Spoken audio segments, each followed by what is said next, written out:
कुछ लोग अभी नए नए ज्ञान में आ रहे हैं, आए हैं, तो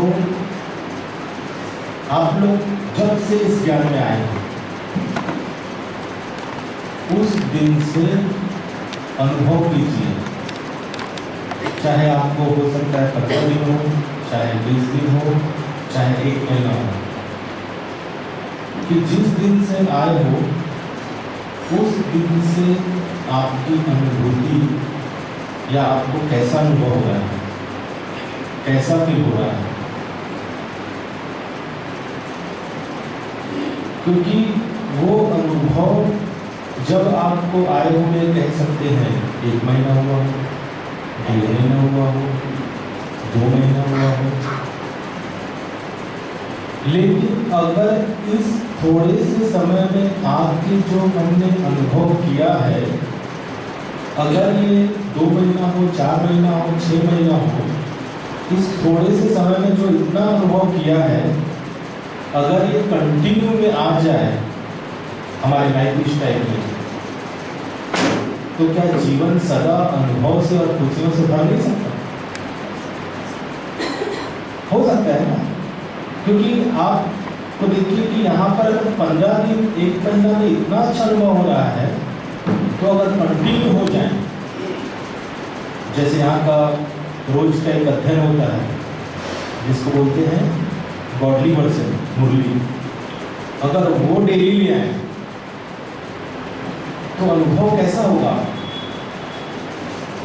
बहुत ही अच्छा अनुभव होगा। आपके आज हर किसी को क्या चाहिए? सुख शांति चाहिए। और क्या चाहिए? तनाव मुक्त जीवन। किसी को दुख चाहिए? नहीं चाहिए। और दुख आ भी जाए तो भी क्या चाहिए होता है? सुख तुरंत। सुख कंटिन्यू रहेगा तो ये नहीं सोचते कि सुख भागे, लेकिन दुख और अशांति कंटिन्यू रहेगा तो सोचेंगे कि जल्दी भागे। क्यों? क्योंकि वो हमारा मूल स्वरूप है, हमारा मूल गुण है। और जब हम इस ज्ञान में चलते हैं तो हमारे जो मूल स्वरूप हैं वो इमर्ज होते हैं। और आप ये भी देख सकते हैं ना कि जैसे ज्ञान में आप आए हैं नए, लेकिन आप साथ साथ में ये भी ऑब्जर्व करो कि जो पुराने हैं उनके जीवन का बदलाव और उनके जीवन के अनुभव को भी सुनते जाइए। क्योंकि आपको जितना निश्चय होगा उतना जीवन निश्चिंत होगा, आपका एकदम निश्चिंता का अनुभव होगा। इतने सारे जो बैठे हैं या आज के डेट में लगभग 15 लाख गृहस्थ परिवार इस ज्ञान में चल रहा है। हमारे यहाँ भी चाचा ने एक गीता भागवत कथा कराया और उसका चंदा उन्होंने दिया 51 लाख रुपये, क्योंकि बोले कि 51 लाख दोगे तो हम गीता भागवत तो करेंगे नहीं। तो मैंने चाचा को कहा क्या परिवर्तन हुआ? बोले अच्छा भक्ति भाव हुआ, सब लीन हुए। मैंने बोला क्या परिवर्तन हुआ वो बताओ। तो कोई जवाब नहीं था।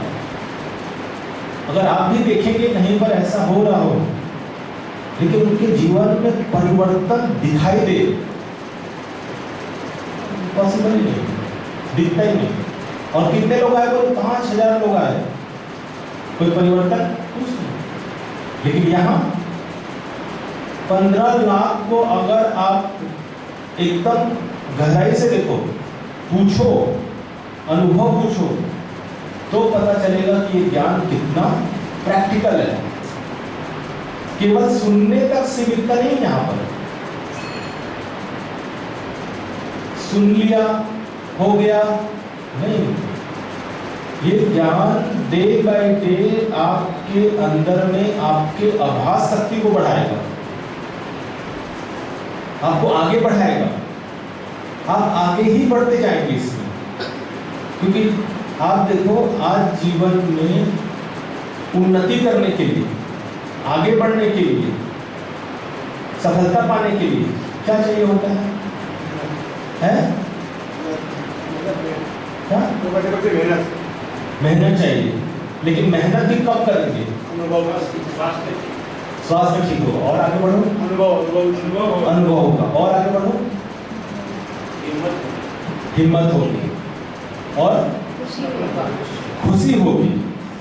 आपका दिमाग भी सफलता तब प्राप्त करेगा जब आपका मन शांत होगा।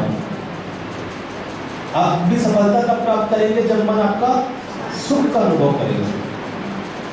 नहीं तो मन, अगर मान लीजिए कोई कार्य करने जा रहे हो और मन विचलित है तो कुछ कार्य कर पाएंगे?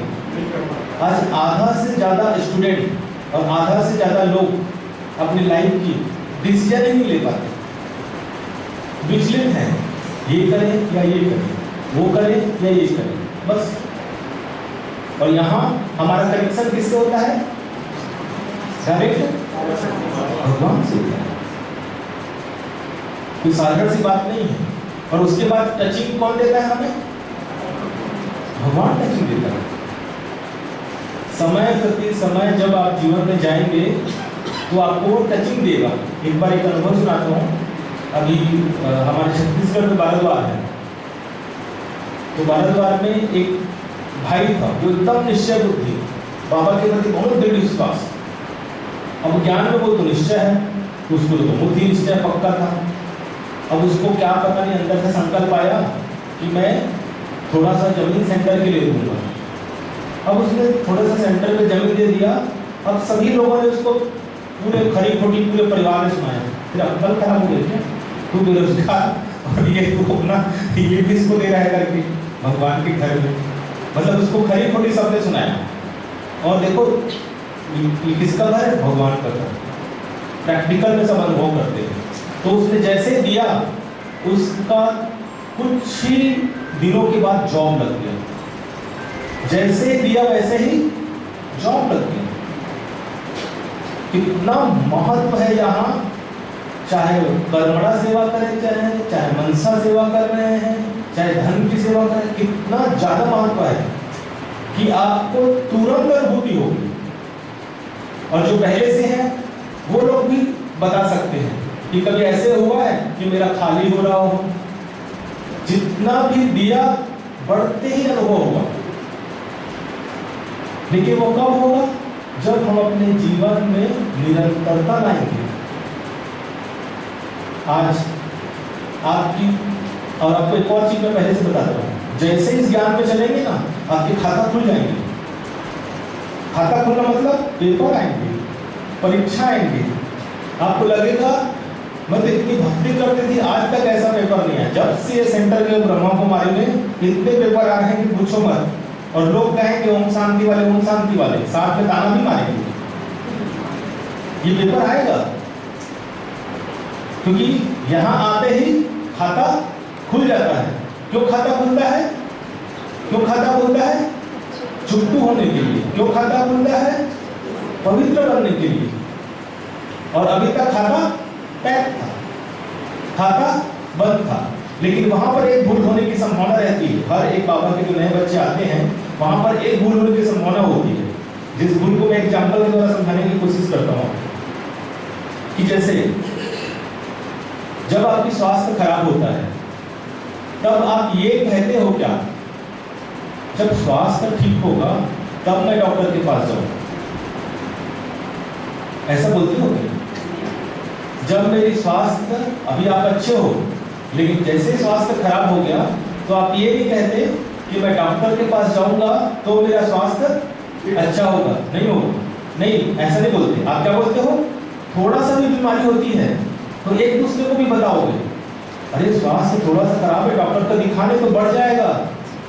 और यहाँ पर क्या होगा, जैसे पेपर खुलेगा ना, आपका दिमाग पहले यही होगा कि ये ओम शांति को छोड़ना पड़ेगा, यहाँ बहुत पेपर आ रहा है, बहुत पेपर आ रहा है। तो वहां पर समझ लो मेरी बात, वहां पर ही हम डॉक्टर को छोड़ने की कोशिश करते हैं जहां पर और ज्यादा गहराई में कनेक्ट होने की आवश्यकता है। जो पुराने उनको पता है, जैसे पेपर आया बाप रे बहुत ही पेपर आया, लेकिन जैसे डॉक्टर को तबीयत के समय हम भूलते नहीं और ही कंटिन्यू करते हैं, छोड़ते नहीं, वैसे ही जितने ज्यादा पेपर आएंगे, ताना बाना दुनिया भर के लोग सुनाएंगे और ही डॉक्टर के करीब आना है। अगर जैसे डॉक्टर के करीब नहीं जाते, तबियत को अपने आप देखते रहते हैं, तो क्या होता है, बड़ा हो जाता है, कुछ भी हो सकता है।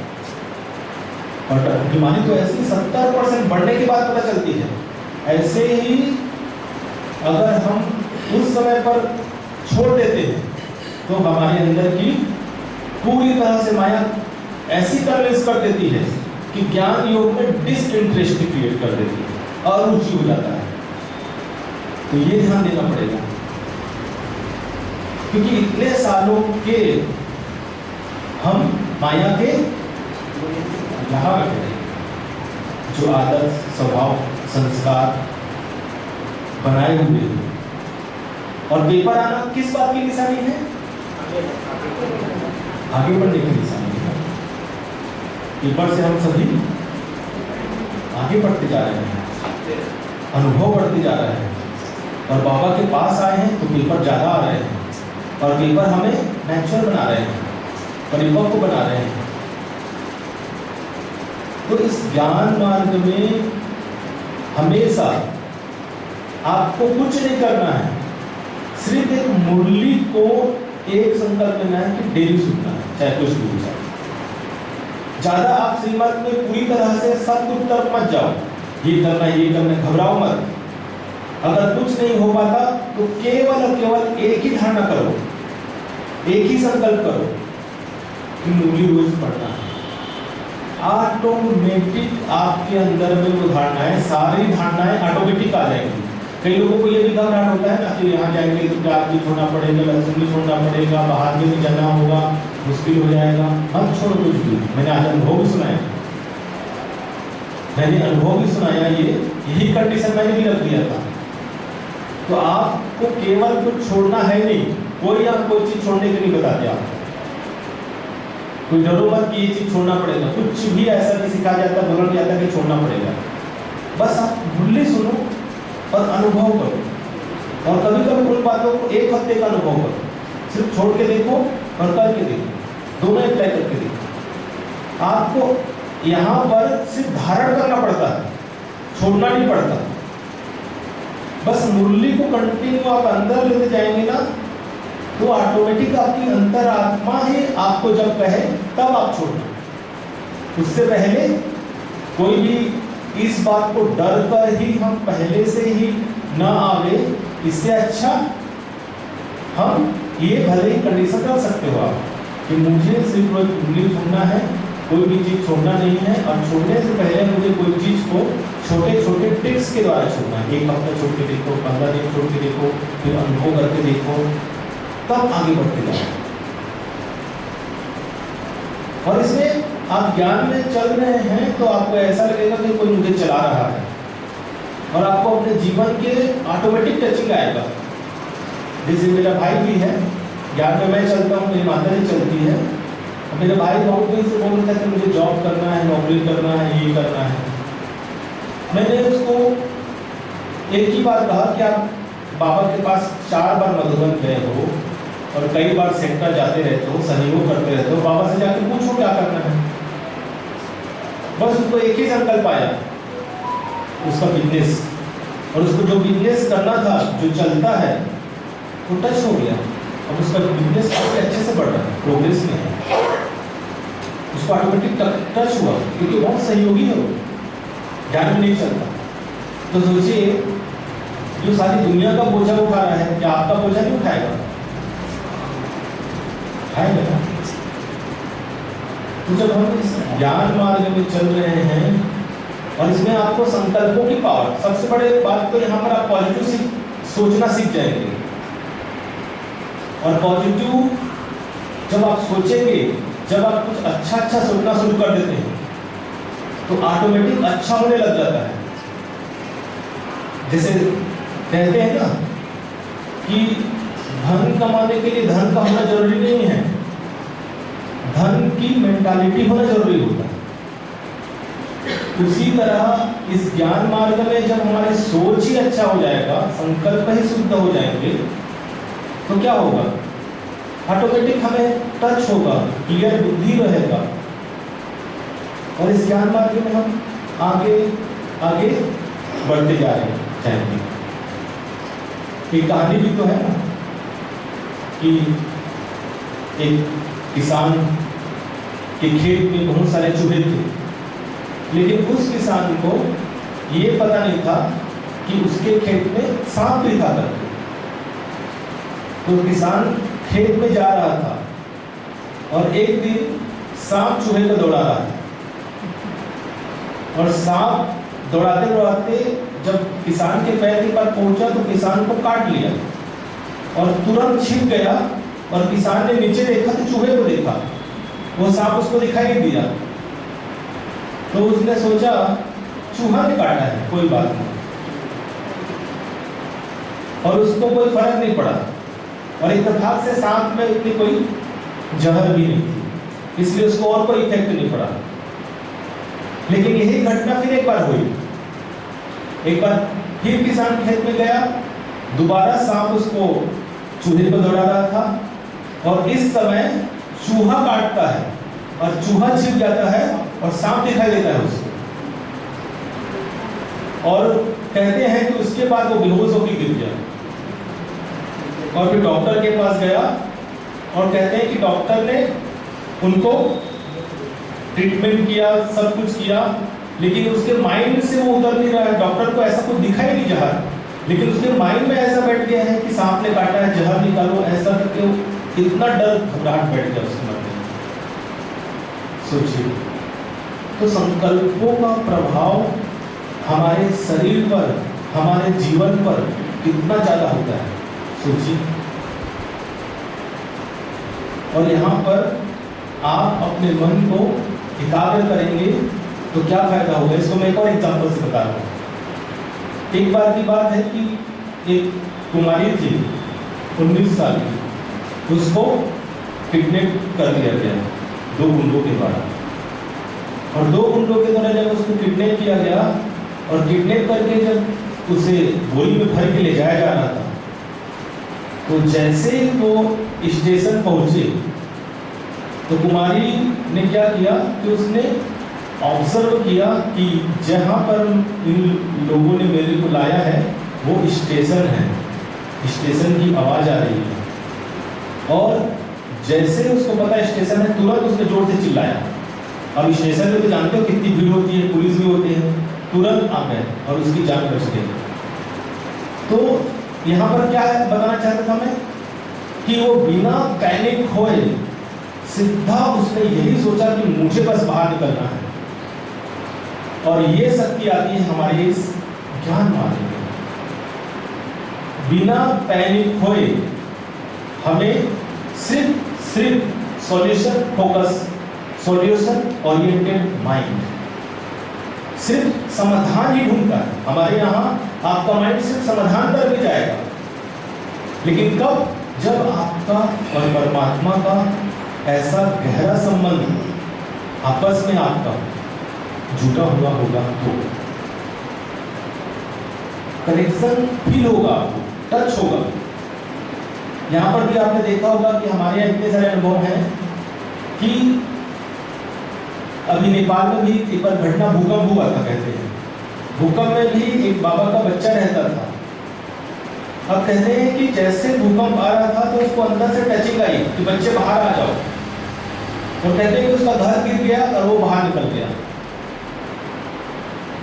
ऐसे ही भोपाल में भी एक गैस का घटना हुआ था। तो रात को जो बम विस्फोटक होने वाला था, उसको रात को ही बाबा ने सपने के द्वारा जगाया और बाहर निकाला, और वैसे विस्फोट हो गया। लेकिन अच्छा, तीसरा ये भी एक कहानी, ये भी एक रियल घटना है। न्यूयॉर्क में भी ऐसा हुआ था। न्यूयॉर्क में जब एक विमान के द्वारा पूरा एक बिल्डिंग को 100 मंजिलों को गिराया गया, तब भी उसके 90वें मंजिल पर एक बाबा का बच्चा था। उसको भी टचिंग आई पहले से ही कि आप नीचे आ जाओ, और वो नीचे आया, तब वो बिल्डिंग गिरी। ये सब क्या कमाल है? कौन सा कमाल है? कौन सा अनुभव है? कौन सी शक्ति ने उनको बचाया? तो बाबा का अनुभव, मदद अगर लेना है और जीवन को प्रैक्टिकल करना है, तो ये अनुभव आपको करना चाहिए। आपका जीवन भी अनुभव आ जाए, हर बात पर। जब हमारे इस तरह से कार्य जो असंभव है और हिम्मत से जब करते हैं तो बाबा की मदद स्वतः ही हमें मिलती जाती है। अभी कुछ दिन पहले मेरे को एक माता जी मिली थी, उसने कहा कि उसके हस्बैंड का डेथ हुआ तो उनकी अनुकंपा नियुक्त की नौकरी मिली उस माता को। तो अनुकंपा नियुक्त की नौकरी मिली तो माता अनपढ़ थी तो उसको चौकीदार का नौकरी दे दिया गया। तो माता जी थोड़ी सी निराश हुई, हताश हुई। अब किसी को भी बताओगे तो चौकीदार की नौकरी थोड़ी लगता है ना कि कैसे बताएं। तो उसने कहा कि मैं थोड़ा सा निराश थी, काफ़ी दिन तक जैसे तैसे चलाया, लेकिन मैं बाबा के पास बैठी और बाबा से प्रश्न पूछी कि बाबा मेरे को ये अच्छा नहीं लग रहा है, क्या करो। कहते हैं कि उस बातों का इतना मजा अंदर से टचिंग आई, बच्चे तुम पेपर दिलाओ 10वीं 12वीं का। और ठीक उसने पेपर दिलाया और पेपर दिलाने के बाद में उसका जो पोस्ट पोजीशन है वो बड़ा हो गया और साथ में उसकी सैलरी भी बढ़ गई।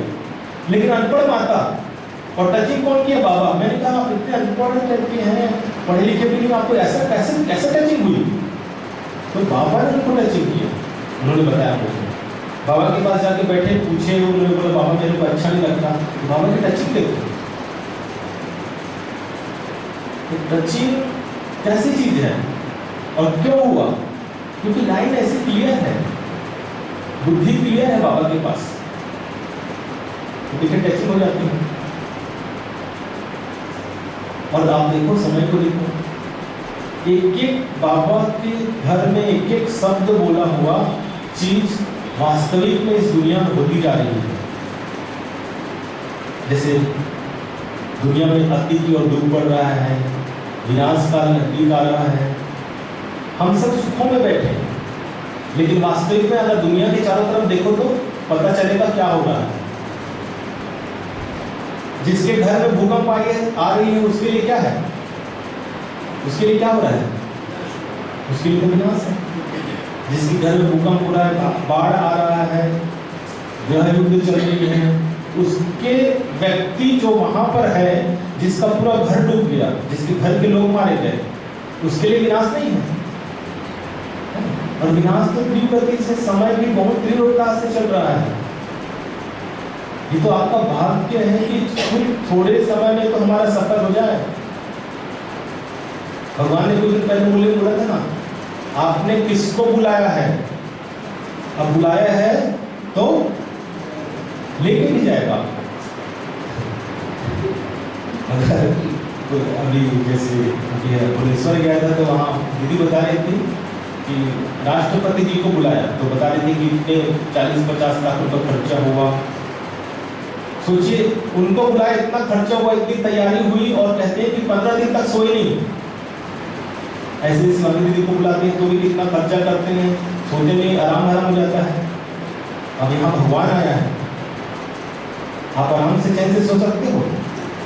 लेके जाने वाला है, खाली आ जाएगा क्या उसको? एक तो उसको उठा दिया, एक तो उसको इतना सोया था आराम से, उसको द्वापर से भक्ति कर करके चिल्ला चिल्ला के पुकार के बुला लिया। अब कहो कि बाबा आराम से तो साथ करने दो, चलेगा? मानेगा? तो वो समय हमें आने से पहले ही अपने को कंप्लीट करना है। और सबसे बड़ी बात है कि हम लोगों के अंदर में वो शक्ति आती है, जैसे हम कहते हैं ना कि मैं अपने आदत को छोड़ना चाहती हूँ लेकिन छोड़ नहीं पाती, मैं अपनी बुराइयों को छोड़ना चाहती हूँ लेकिन छोड़ नहीं पाती। ये कौन सी बात है? योग की शक्ति की कमी है। और इस ज्ञान में चलने में आपकी ऐसी शक्ति है योग में कि आप अपने सारे स्वभाव संस्कार को परिवर्तन कर सकते हो, जिसके सबूत हैं जो पहले से ज्ञान में चल रहे हैं। चाहे वो दिल की बीमारी हो, चाहे वो क्रोध हो, हम चाहते हैं कि वो बदल ही नहीं पा रहा है, लेकिन नहीं, सब पॉसिबल है। और पॉसिबल कैसे है? प्रैक्टिकल लोगों को देख सकते हैं जिन्होंने बदला है। तो आप धीरे धीरे, आप सब तो अच्छा इंसान बनना चाहते हो ना। यहाँ तो अच्छा इंसान बनने की बात नहीं है, यहाँ तो सीधा देवता ही बनने की बात है। हमें यहाँ देवता ही बनना है। भगवान यहाँ देवता बनाने के लिए आते हैं। यहाँ आना मतलब भाग्य की निशानी है। अब ये सर्टन है कि देवी देवता कुल की आत्मा हो, इसलिए यहाँ आए हो। अच्छा, यहाँ आए हो तो स्वर्ग में जाना भी आपका फिक्स है, लेकिन हम लोगों का काम, हमारा काम स्वर्ग में जाना नहीं है। क्या करना है हमारा काम? हमारा लक्ष्य क्या है? हाँ, स्वर्ग में तो 1 हफ्ता कोर्स करके भी एंट्री पा लेंगे, लेकिन हमें कुछ कर पाना है। और दूसरा, यहाँ पर आप आए हैं तो स्व परिवर्तन के लिए तो आए हैं, लेकिन केवल स्व परिवर्तन नहीं करना है, विश्व परिवर्तन करना है, चाहे अपने परिवार के पड़ोस के लोगों को परिवर्तन करना है। तो जैसे यहाँ पर आए हुए हैं या जो पहले से ज्ञान में चल रहे हैं, वो जब इस ज्ञान में आए तो उनके कितने सारे फ्रेंड्स भी आ गए, उनके घर के कितने सदस्य भी आ गए, उनके घर के माहौल भी चेंज हो गए।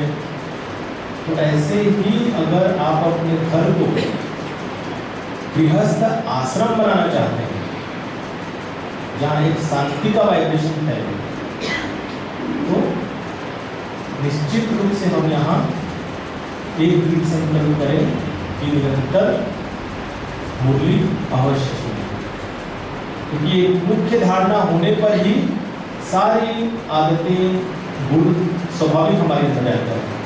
पहले देखिए, हमको भी कुछ नहीं आता था, कुछ भी नहीं आता था। अभी मेरे कॉलेज के एक दोस्त ने मुझे मिला था, बोलता है कि कॉलेज में एकदम किसी से बात ही नहीं करता था, एकदम साइलेंट था, एकदम साइलेंट। और अभी मैं वहाँ भी गया था अपने कर्जन सिस्टर, जो कर्जन सिस्टर मेरे से 15 साल बड़ी है, और जब मैं गोवा के यहाँ था ना, तो वहाँ मैं पढ़ता था, तो वो बोलते थे कि आप इतने सीधे थे कि आपको हर एक बात को सिखाना पड़ता था, और आज देखो आप हमें सिखाते हो।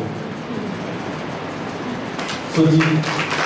और वो पता है, गणित की सबसे वहाँ की टॉपर थी रायगढ़ में, गणित के मामले में उसको कोई ख्याल नहीं कर सकता, इतनी वो गणित में माइंडेड थी वो बहन, जो कर्जन सिस्टर है।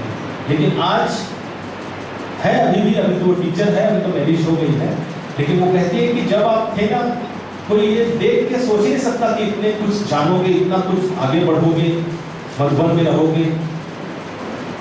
वो हैरान हो गई देख के। तो हम भी कुछ ऐसा बने और करें जो दूसरों को भी अनुभव हो, कुछ सैंपल बने, एग्जाम्पल बने। यहां बनकर दिखाया जाता है। ज्ञान तो अब तक हमने सुना, लेकिन प्रैक्टिकल करना है। प्रैक्टिकल होना बहुत जरूरी है। जैसे मैंने वो बताया ना कथावाचक का, कथावाचक मोह माया छोड़ने के लिए 51 लाख रुपए लेते हैं। क्या कथा सुना है? मोह माया छोड़ना है, और भी कितना है? 51 लाख। तो भाई मोह माया छोड़ने का सिखा रहे हैं, तो वो खुद ही दे रहा है, तो कोई सीखेगा क्या? नहीं सीखेगा। और यहाँ देखो कैसे है बाबा के घर कितने निश्चित आराम से, निस्वार्थ भाव से, सबका प्रेम, एक परिवार से सबसे सीखने को मिल रहा है। देखो यहाँ एक एक को देखेंगे, मिलते जाएंगे, सेवा करते रहेंगे ना, अभी तक आपके अंदर एक ही तरह की विशेषता थी। जब सबसे मिलेंगे तो सब तरह की विशेषता आएगी। आपको पता है, हमारे यहाँ जब कमरे में रूम लेने आते हैं कोई कोई माताएं, तो मेरे को क्या बोलती हैं कि आप ऐसे कमरा दो भाई जी जहाँ पर सब अलग अलग स्टेट के हो। तो मैं बोला आप कैसे इंसान हो, सब लोग तो अपने स्टेट के मांगते हो, अलग अलग स्टेट की क्यों मांगते हो? तो बोलते हैं अलग अलग स्टेट के लोगों से मुझे पिछली बार अलग अलग बहुत कुछ सीखने को मिला था, और मैं चाहती हूँ कि इस बार भी मैं जो कमरा मिले ना, तो अलग अलग स्टेट के लोग मिले ना, तो मैं बहुत कुछ सीख के चले जाऊँगी। देखो कहाँ सीख रहे हैं, सबकी अपनी अपनी कला है, विशेषताएं हैं। देखो माताओं क्या पहले केवल 4 दीवारी के अंदर बस अपने घर गृहस्थ से गुजरा, आज देखो वो सेवा कर रही है, बाहर जा रही है, सब कर रहे हैं। कहाँ से आ रही है पावर? कौन टच कर रहा है, कौन सिखा रहा है? एक मेरे को सरनगढ़ की माता जी मिली थी, उसकी उम्र 55 और 60 साल की थी, अब उसको सेंटर आने की बहुत लगन, इतनी लगन कि पूछो मत। और उम्र कितनी, 55 या 57 साल की उम्र है। अब उसमें लगन इतनी कि उसने बाबा को कहा कि बाबा इतनी दूर है, मैं आ भी नहीं सकती, पैदल आऊंगी तो कितना दिन होगा। बाबा से रिस्क किया, बाबा से बोला। बाबा ने एक ही टच संकल्प किया, बच्चे जाओ स्कूटी पकड़ो और जाओ। 55 साल की उम्र में कोई स्कूटी चला के जा सकता है? एक होता है कि बचपन से चलाया है, कोई सीख जाते, कौन सा चमत्कार। बाबा ने उसको टच किया, बच्चे स्कूटी तुम्हारे घर में, तुम उसको पकड़ो और जाओ। बोलते हैं 1-2 दिन में ही वो चला दी। नहीं तो एक होता है कि बचपन से सीखा हुआ है या पहले से सीखा हुआ है, लेकिन एक उम्र हो जाती है उसके बाद सीखना भय होता है, सीख नहीं पाते लोग। और वो माता ने कहा कि बाबा ने मुझे टच किया और मैं तुरंत ही चलाया और स्कूटी चला के चली गई। सोचो 55 साल की उम्र तक उसने कुछ चलाया नहीं था, कुछ भी नहीं, ऐसा नहीं कि पहले से सीखा हुआ हो। कौन सी पावर है? तो ये अनुभूति कहाँ से आ रही है, शक्ति कहाँ से, कौन टच करता है, कौन इनके अंदर हिम्मत बढ़ता है? एक है कि कोई कम उम्र की है तो अलग बात है, लेकिन इतनी उम्र में हो जाए और ऐसी चीज चलावे, हिम्मत आ जाए कि मैं कर सकती हूँ और कर ही लिया। टाइम भी हो रहा है, तो आप सभी जो नए आए हैं वो जरूर रोज आने का एक दृढ़ संकल्प जरूर करें। ओम शांति।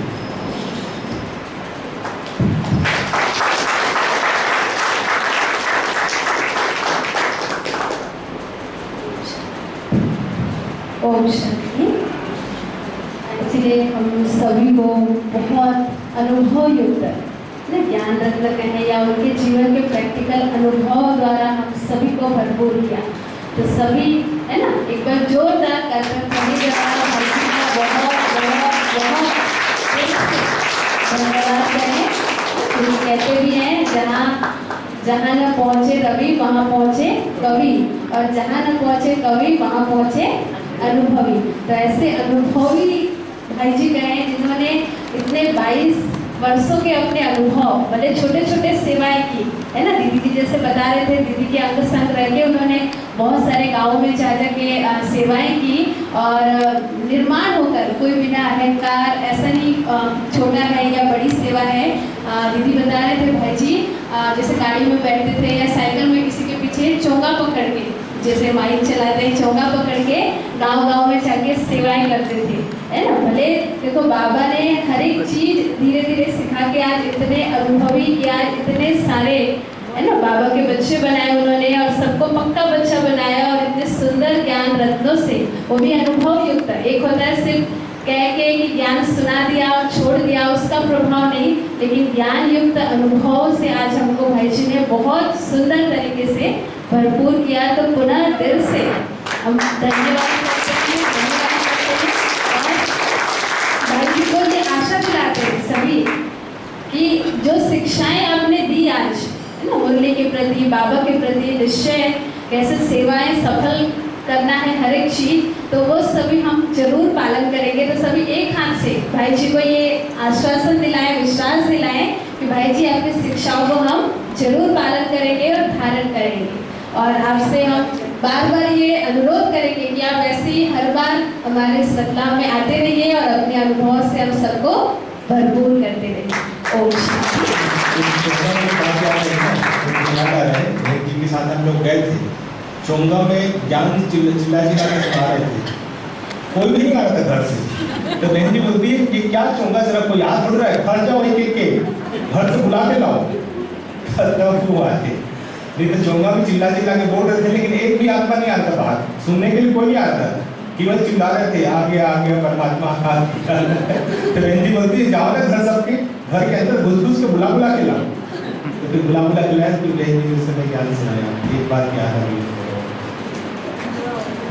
वैसे थोड़ी सुनते हैं कोई भी तो कहते हैं कि वो पता नहीं कोई हॉस्पिटल वाला आ गया है या कोई क्रिश्चियन, पहले तो यही समझते थे ना, सफ़ेद ड्रेस पहने क्रिश्चियन आ गए हैं, या कहते वो गायत्री वाले परिवार वाले हैं तो वो बना देते थे, उसमें चावल डाल के देना, तो वो ऐसा समझते थे लोग।